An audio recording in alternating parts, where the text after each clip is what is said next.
Pontevedra acolleu hoxe a recollida de sinaturas da iniciativa legislativa popular que quere reclamar máis recursos para a atención primaria galega. Unha campaña que conta co apoio do BNG, que asegura que a situación na área de Pontevedra e o Salnés exemplifica o que se vive na sanidade pública. Na área sanitaria do Salnés e Pontevedra, que foi a zona cero neste verán Sanxenxo, onde non se podía pedir cita para o teu médico ou médica de cabeceira, con unha soa persoa en urxencias para atender todos os PACs, onde non había ou non hai en algúns centros de saúde pois un médico ou médica para atender a poboación, como pasou aquí en Pollo, ou mesmo vimos aquí neste centro de saúde como houve momentos de 21 médicos ou médicas, só había 8 persoas traballando. Dende Pontevedra, Ana Pontón reclamou a Xunta que comece a traballar para recuperar a sanidade pública, un obxectivo pro que é fundamental contar con máis recursos. Que nos orzamentos de 2023 se suba un 2,2%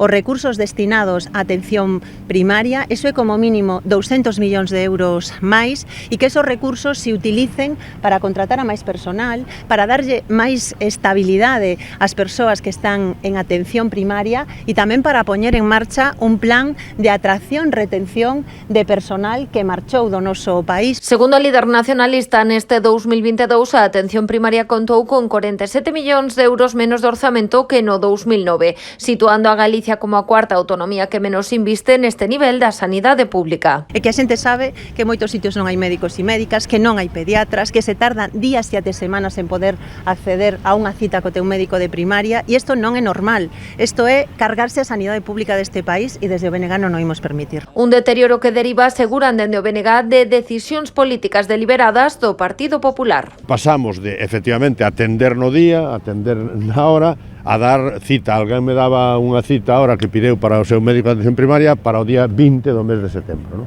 Bueno, isto non é casualidade, é que non se planificou a importancia que ten a atención primaria, porque é o primeiro chanzo a donde se acerca a xente cando ten problemas de saúde, non? Si falla a atención primaria, falla todo o sistema.